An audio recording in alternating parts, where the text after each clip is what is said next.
Chandigarh, Coimbatore, NCR and Bangalore, Jaipur, Ahmedabad, Raipur and Hyderabad. We've been here, we've been there. Veka's been just everywhere.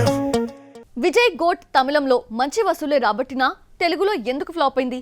రాజకీయాల్లోకి వెళ్లిన విజయ్ సరైన కథ ఎంచుకోలేదా?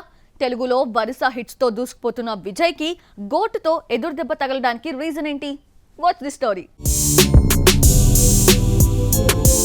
Goat సినిమాను world wide గా 185 కోట్లకు అమ్మితే ఇప్పటి వరకు 162 కోట్లు వచ్చింది.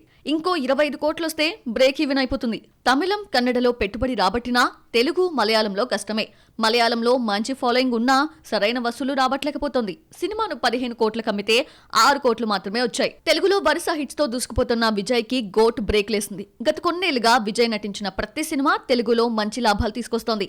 మెర్సల్ తెలుగు అనువాదం అదిరిందితో తొలి సక్సెస్ అందుకున్నాడు విజయ్. ఆ తర్వాత వచ్చిన విజిల్, మాస్టరు, వారసుడు, లియో లాభాలు తీసుకొచ్చాయి.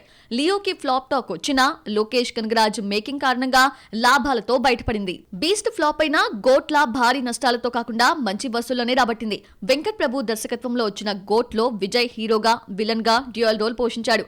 ఆర్టిఫిషియల్ ఇంటెలిజెన్స్ తో విజయ్ ని యంగ్ గా చూపించిన తెలుగు ఆడియన్స్ మాత్రం రిజెక్ట్ చేశారు.